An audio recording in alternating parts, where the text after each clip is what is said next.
Em, oke teman-teman, mungkin bisa aku mulai ya. Suaraku terdengar nggak? Dengar. Oke, Terdengar kok. Dengar, Ai. oke, oke. Dengar Kak, Jadi, dengar. jadi sebelumnya terima kasih banyak buat teman-teman yang udah meluangkan waktunya pada malam hari ini untuk hadir dalam sosialisasi online kami yang bertema lingkungan hidup dalam perspektif Sustainable Development Goals. Sebelumnya kami dari kelompok satu yang memang membahas lingkungan hidup dari kelas mata kuliah kepemimpinan G428. Nah, sebelumnya aku mau memperkenalkan diri aku dulu. Nama aku Fatima Nuraini. Di sini teman-teman bisa panggil aku Aini. Mungkin bisa dilanjut teman-teman lainnya, Angel. Baik semuanya, perkenalkan nama aku Angelina Rusy Aini dari Fakultas Hukum. Kalian bisa panggil aku Angel, bebas deh mau panggil apa. Terus bisa dilanjut selanjutnya dari teman aku, mungkin Narendra. Baik, perkenalkan nama saya Narendra Putra Arianto dari Fakultas Ilmu Komputer, bisa dipanggil Renda. Selanjutnya bisa dilanjutkan ke Mas Ayala. Baik, nama saya Aira Samarahanda, NPM akhir 071 dari Prodi Informatika.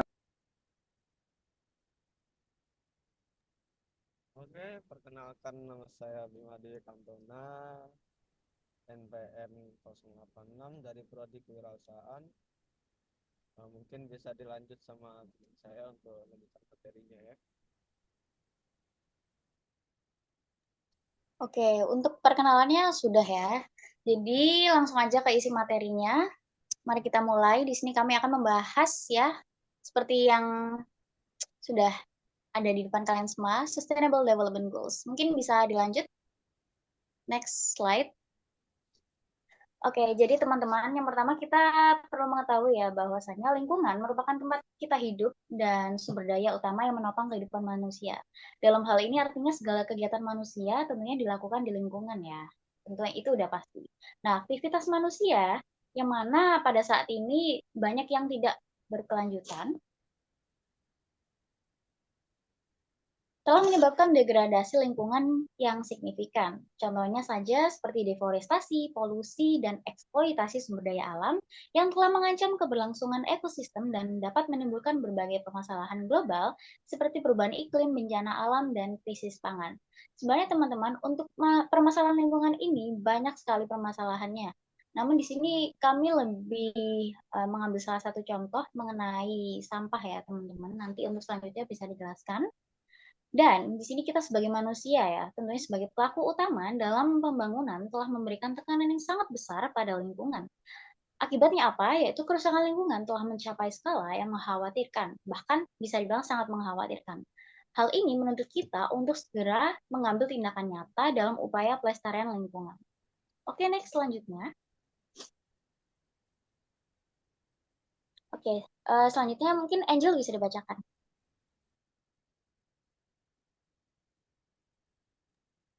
Baik, untuk selanjutnya. Bentar. Nah, mengapa kita harus peduli? Pelestarian lingkungan ini juga merupakan isu krusial yang membutuhkan perhatian serius dari seluruh lapisan masyarakat dan juga lingkungan lingkungan yang sehat juga fondasi bagi keberlangsungan kehidupan di bumi.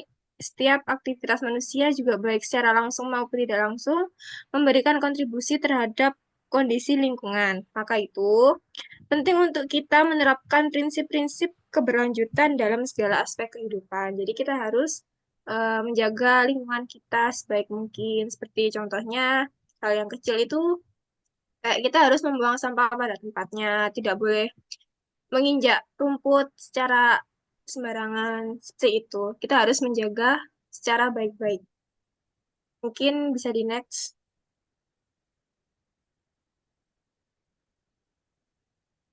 Bisa dilanjutkan oleh Ayala.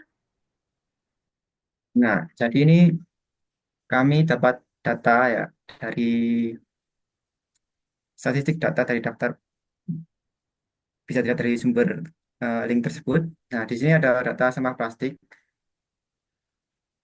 Nah, di mana sampah plastik itu menjadi tantangan global ya secara atau bencana global, terutama di sekitar Asia Tenggara atau ASEAN.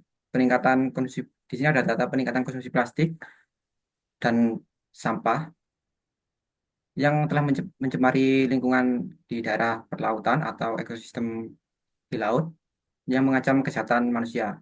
Nah, jadi kita itu perlu menindaklanjuti lagi untuk permasalahan sampah plastik. Seperti kemarin itu saya kan juga ikut bersih-bersih ke daerah pantai-pantai. Di sana banyak sekali sampah-sampah plastik, seperti sampah dari makanan ringan yang biasa kita makan, mak- sampah plastik dari eh, kebut, sampah plastik dari yang biasa kita pakai sehari-hari, seperti mungkin sampah plastik dari makanan yang kita beli di pinggir jalan atau dari supermarket. Itu banyak sekali yang ada.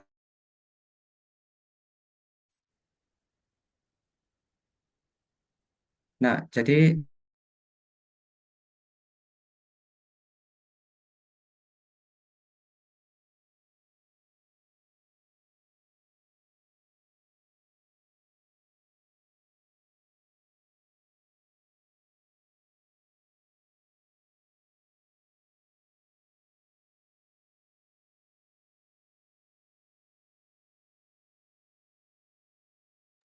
Oke, mungkin untuk Mas Ayala ada sedikit gangguan jaringan ya, teman-teman semua. Tadi seperti yang sudah dikatakan oleh Mas Ayala, bahwa kegiatan bersih-bersih itu merupakan salah satu hal yang paling penting ya, namun tidak banyak juga masyarakat yang mengatakan hal tersebut remeh. Oke, mungkin bisa selanjutnya, next slide. Untuk Narendra mungkin bisa dibacakan. Baik. Nah, ada juga upaya untuk memberhentikan atau mempreventif sebuah masalah ya. Yang pertama, upaya dari individu masing-masing. Pertama, mengurangi penggunaan plastik sekali pakai. Ya, ya, jadi ya kita usahakan menggunakan itu bawa dari rumah yang bisa dicuci ulang. Kedua, menghemat energi listrik dan air. Tentunya mematikan lampu pada saat pagi hari karena kan tidak perlu ada matahari. Mengadopsi gaya hidup minim sampah zero waste. Nah, ini seperti yang pertama tadi, menggunakan yang bisa digunakan lagi. Keempat, menanam pohon di sekitar rumah atau lingkungan, yaitu reboisasi, karena penting. Nah, untuk upaya dari komunitas sendiri, pertama dapat membentuk kelompok sadar lingkungan seperti bank sampah. Kedua, mengadakan kegiatan penghijauan di kawasan lokal. Dan ketiga, mendorong partisipasi masyarakat dalam program daur ulang.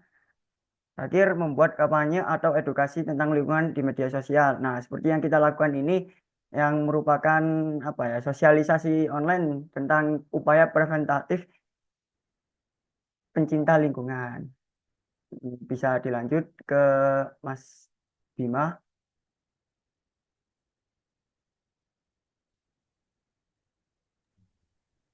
Oke, ini ada beberapa contoh ya.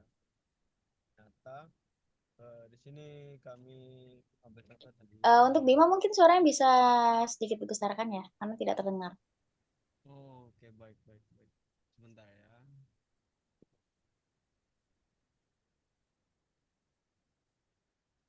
Oke, untuk contoh selanjutnya ya itu ada contoh aksi nyata dari yang kami ambil dari Pandawara Group yang dimana mereka eh, udah sering-sering di sosial media cara mengelola sampah yang baik. Bahkan mereka berani membersihkan di selokan-selokan yang memang benar-benar di situ itu berbahaya. Banyak beberapa predator seperti ular atau binatang-binatang lainnya gitu. Dan banyak daerah-daerah yang sudah mereka jelajahi seperti itu. Mungkin untuk next bisa dilanjutkan oleh Mbak ini.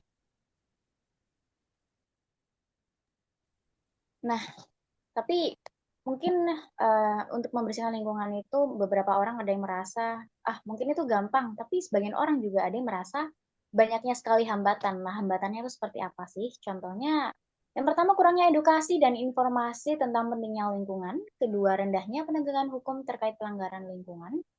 Ketiga, keterbatasan fasilitas dan infrastruktur untuk mendukung kebiasaan ramah lingkungan. Nah, nomor tiga ini sepertinya kita sering melihat ya teman-teman. Contohnya yang mungkin seperti di taman-taman kota, yang mana kita setelah membeli makanan ataupun minuman, kemudian bungkus yang nantinya menjadi sampah itu harus kita bawa ya. Lebih baik kita bawa dulu daripada kita membuang sampah. Namun ini dapat menjadi PR tersendiri untuk pihak-pihak yang seharusnya menyiapkan fasilitas ataupun infrastruktur untuk mendukung dari masyarakat itu bisa lebih ramah lingkungan. Yang keempat, adanya kendala ekonomi yang membuat masyarakat sulit beralih ke teknologi atau kebiasaan ramah lingkungan. Dan yang terakhir, yaitu budaya yang belum mendukung kesadaran lingkungan secara luas. Bisa di next slide. Mungkin Angel? Baik, di sini ada solusi. Solusinya itu ada edukasi dan kesadaran, regulasi yang baik, fasilitas yang mendukung, dan kontrol sosial. Edukasi sendiri itu seperti ini, kayak kita mengadakan sosialisasi, terus juga mengintegrasikan pendidikan lingkungan dalam kurikulum sekolah dan universitas itu seperti kayak kita setiap minggunya atau setiap bulannya mengadakan kayak mungkin di sekolah-sekolah itu kayak apa namanya jadwal kayak Jumat bersih atau apa kayak kita untuk bersih-bersih terus juga menanam toga untuk kedepannya gimana. Terus juga ada regulasi yang baik. Itu penegakan hukum terhadap pelaku pencemaran lingkungan. Itu gimana kayak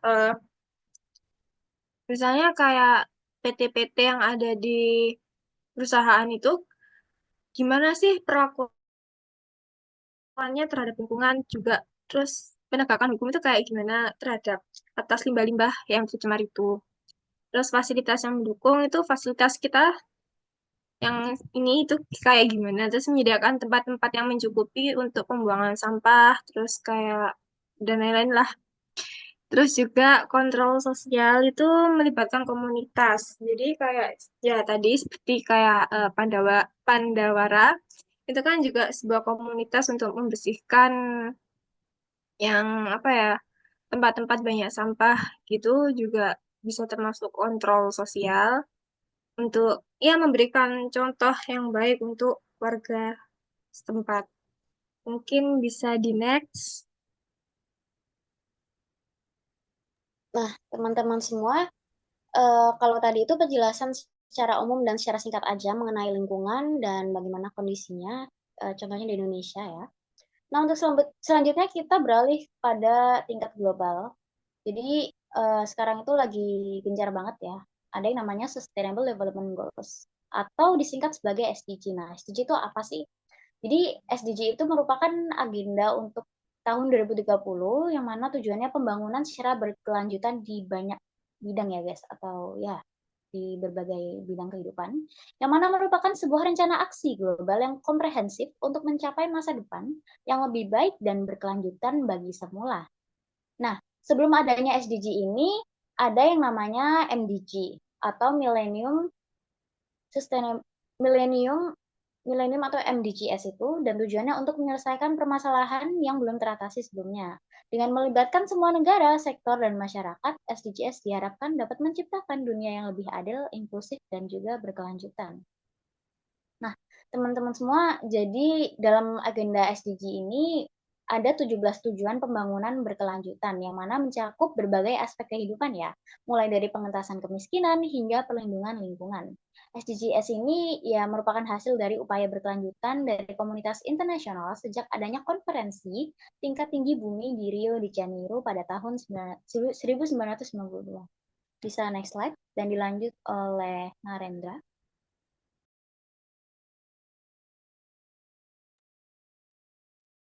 Seperti yang disebutkan tadi bahwa SDG ini memiliki 17 tujuan global yang ditetapkan oleh PBB sebagai upaya untuk mencapai dunia yang lebih baik dan berkelanjutan di tahun 2030. Nah, tujuan-tujuan ini mencakup berbagai aspek dari kehidupan, mulai dari pengentasan kemiskinan hingga perubahan iklim. Nah, seperti dilihat pada gambar ini ada memberantas kemiskinan, menghilangkan kelaparan, meningkatkan kesehatan, meningkatkan pendidikan, kesetaraan gender, dan sampai ke 17 ini bisa dilanjutkan ke Mas Bima.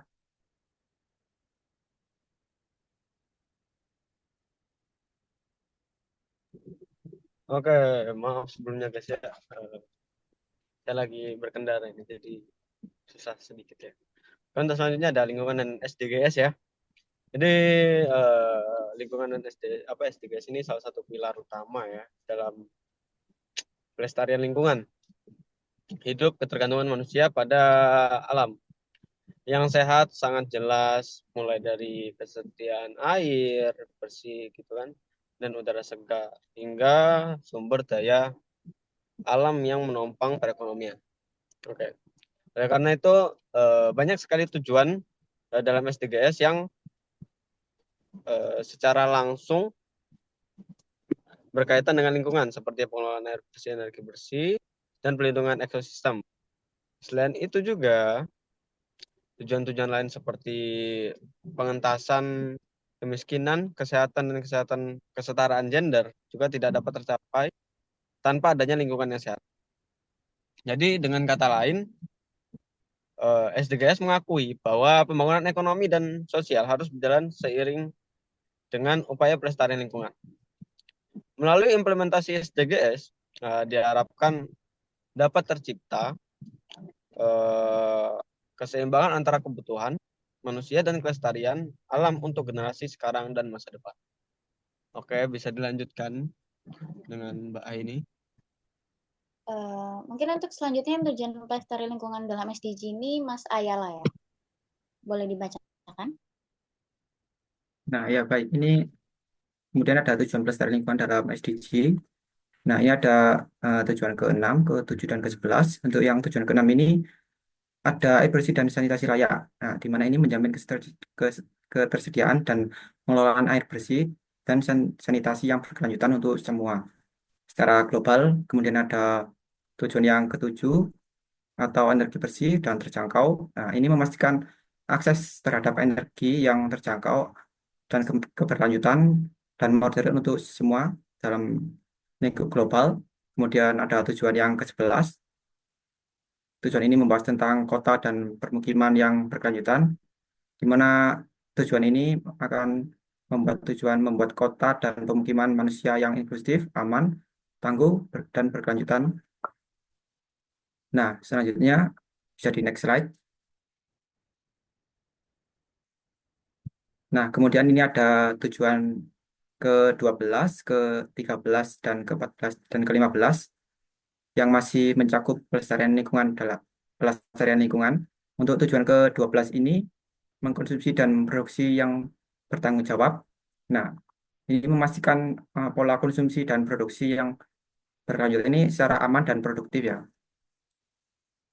Kemudian ada tujuan yang ke-13 tentang penanganan perubahan iklim. Di sini yaitu mengambil tindakan mendesak untuk memerangi perubahan iklim dan dampaknya karena dalam era globalisasi saat ini itu perubahan iklim sangat berdampak bagi kita semua dalam lingkup global. Kemudian ada tujuan yang ke-14 tentang ekosistem laut. Nah, di sini tadi udah dijelasin kalau sampah plastik itu sangat banyak dan tujuan yang ke-14 ini sangat relevan ya dengan memerangi sampah plastik karena tujuan ke-14 ini melindungi dan melestarikan laut dan sumber daya laut untuk membangun secara berkelanjutan. Kemudian tujuan yang ke-15 ini ekosistem daratan.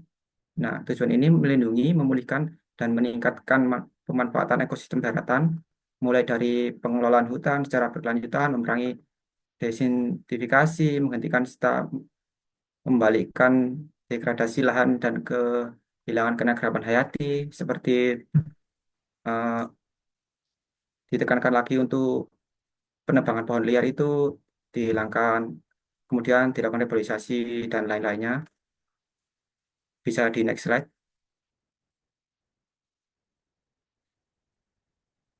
Nah, jadi teman-teman di sini ada salah satu quotes ataupun pesan ya. Apa yang kita tanam hari ini, itulah yang akan kita panen di masa depan. Jadi, dengan tindakan kita sekecil apapun, ya misalnya kita kayak habis makan di kantin tuh ya, kan dari yang aku amatin sendiri tuh banyak banget sampah, yang sebenarnya tuh udah ada tempat sampah, cuman dari mahasiswanya sendiri, dari para mahasiswanya sendiri tuh kurang sadar gitu ya. Nah, buangnya itu sembarangan dan mencari mana-mana. Jadi, mari kita tanam kebaikan hari ini agar kita bisa memanen kebahagiaan di masa depan. Dan setiap dari tindakan kita, sekecil apapun, tentunya akan berdampak pada masa depan kita. Jadi, yuk mulai dari sekarang, kita udah ubah kebiasaan kecil menjadi perubahan besar. Tanamlah benih-benih positif seperti kebaikan, kepedulian, dan semangat untuk terus belajar. Nah, dengan cara hal tersebut, kita tidak hanya akan menuai hasil yang baik untuk diri sendiri, namun juga dapat berkontribusi dalam membangun dunia yang lebih baik. Mungkin di next bisa Angel untuk closing-nya.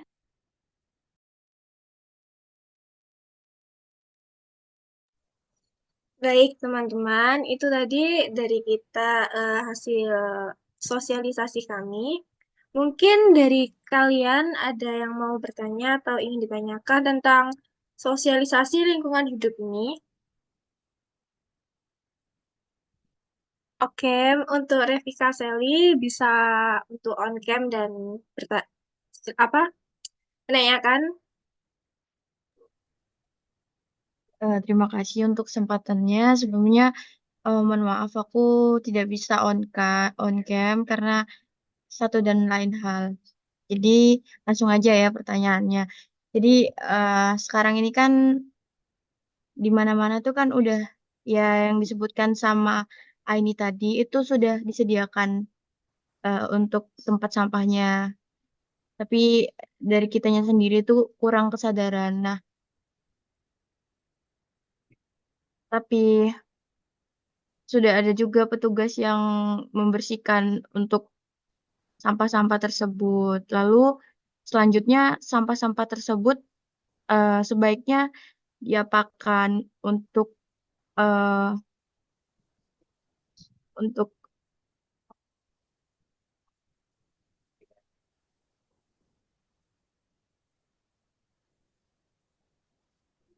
untuk melindungi eh, lingkungan kita dari kerusakan yang akan terjadi di kemudian hari. Kalau dari apakah apakah menangkap pertanyaan dari aku? Jadi inti dari pertanyaan aku itu sampah-sampah yang sudah dikumpulkan tadi itu kemudian harus diapakan agar nantinya tidak menumpuk dan kemudian merusak lingkungan yang ada di kemudian hari gitu. Oke, dari aku ya, aku izin untuk menjawab. Jadi sebenarnya walaupun udah disediakan tempat sampah ya, menurut aku tuh alangkah baiknya untuk dipisahkan atau dipilah-pilah. Nah, sebenarnya dipilah-pilah itu kan biasanya ada 3 tuh, yaitu organik, non-organik, ataupun yang B3. Namun kalau untuk di lingkungan kampus atau lingkungan kita sehari-hari itu biasanya lebih cenderung ke non-organik sama organik kan. Kalau B3 itu mungkin seperti di rumah sakit ataupun pabrik lainnya. Jadi kalau jawaban dari aku ambil salah satu studi kasus ya. Jadi di Bali, tapi aku kurang tahu tepatnya di lokasinya mana, kotanya mana, itu ada namanya kalau nggak salah Ekolabo ya. Jadi itu merupakan suatu komunitas ataupun perusahaan kecil-kecilan atau UMKM yang mana mereka tuh mampu dan memiliki alat untuk mengolah kembali limbah-limbah tersebut, utamanya limbah plastik ya. Seperti yang teman-teman semua ketahui bahwa limbah plastik itu merupakan salah satu limbah yang sangat sulit untuk bisa diurai. Nah, bagaimana cara mereka untuk salah satu upaya preventif untuk mengurangi penumpukan sampah plastik yaitu dengan cara mengolah melalui berbagai tahapan proses yang cukup kompleks dan juga membutuhkan kreativitas ya teman-teman semua. Itunya nantinya diubah menjadi barang-barang yang berguna seperti perabotan dengan tentunya memperhatikan kualitas ya.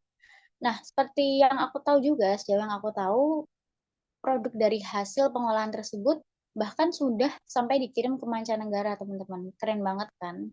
Nah, kalau dari aku sendiri mungkin sekarang dari mahasiswanya juga harus punya inisiatif ya. Inisiatif itu Yang pertama harus dimulai dari adanya motivasi. Nah, motivasi itu bisa didapat dari mana? Contohnya dengan cara belajar dan mengikuti seperti sosialisasi yang kita adakan saat ini. Gimana teman-teman? Benar nggak, Angel?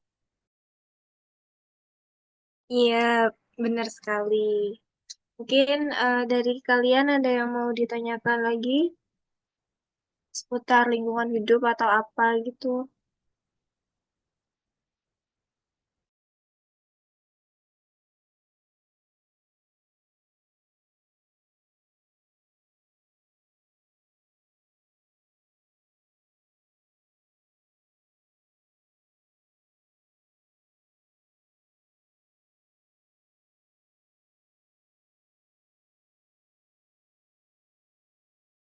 Oke, sama-sama Revi. Ini apakah ada pertanyaan dari teman-teman lainnya? Mungkin belum ada ya. Jadi closingnya boleh Angel dong. Tapi sebelum kalian out dari meetingnya, aku boleh minta tolong nggak ke teman-teman semua untuk mengisi Google Form-nya. Isi aja sejujur-jujurnya nggak apa-apa teman-teman. Karena apapun respon dari teman-teman semua itu sangat membantu untuk kita, kami dari kelompok satu. Ya Angel mungkin bisa di closing. Oke, sebelum penutupan, mungkin dari teman-teman bisa on cam sebentar untuk sesi dokumentasi sebagai sesi dokumentasi aja. Bisa dimulai untuk semuanya untuk on cam.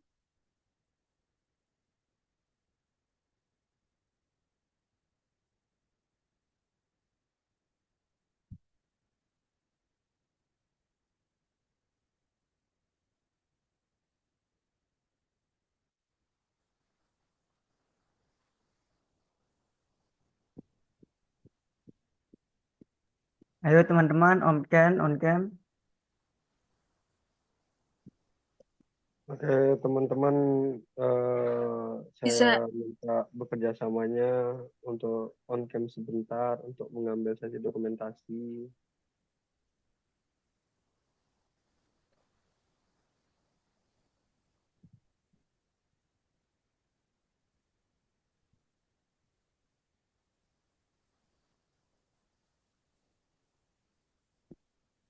Apakah sudah untuk menyalakan kameranya? Mungkin bisa langsung start dokumentasi aja Angel. Baik, untuk part pertama ya aku foto dulu. Satu, dua.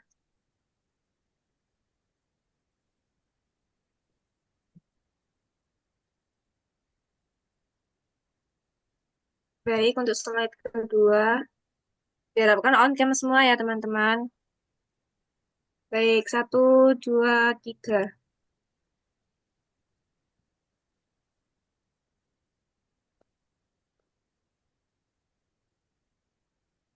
Baik, untuk slide ketiga. Untuk slide ketiga, mohon untuk on cam ya. Untuk nama Faris, Enrico Bagus, Ahar Darai, sama Anugrah. Bisa minta tolong untuk on cam sebentar.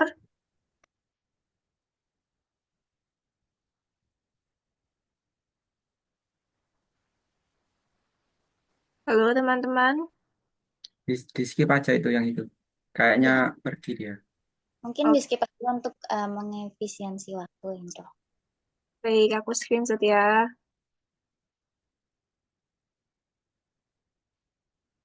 Oke, sudah. Dan untuk teman-teman, jangan lupa untuk mengisi link Gform yang telah dibagikan pada room chat. Kami mohon untuk partisipasi kalian untuk membantu kami menyelesaikan proyek ini. Karena ini adalah sebuah proyek UAS untuk penentuan nilai kami. Mungkin bisa dikerjakan sekarang, aku tunggu sampai jam 8.00, 20.00. Mungkin bisa sambil dikerjain link Gform-nya.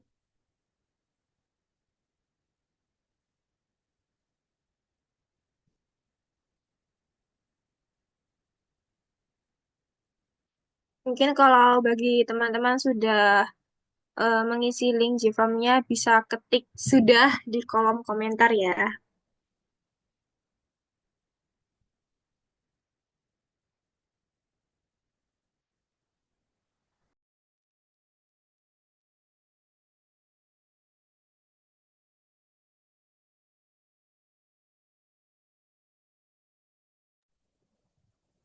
Baik, terima kasih untuk teman-teman sudah meluangkan waktunya untuk eh, join Zoom kali ini. Aku mau mengucapkan terima kasih banyak dan mohon maaf bila ada salah kata atau mungkin kurang memahami dengan sosialisasi kami bisa ditanyakan secara pribadi. Sekian dari kelompok satu dari mata kuliah kepemimpinan ini. Wassalamualaikum warahmatullahi wabarakatuh. Waalaikumsalam warahmatullahi Waalaikumsalam. wabarakatuh.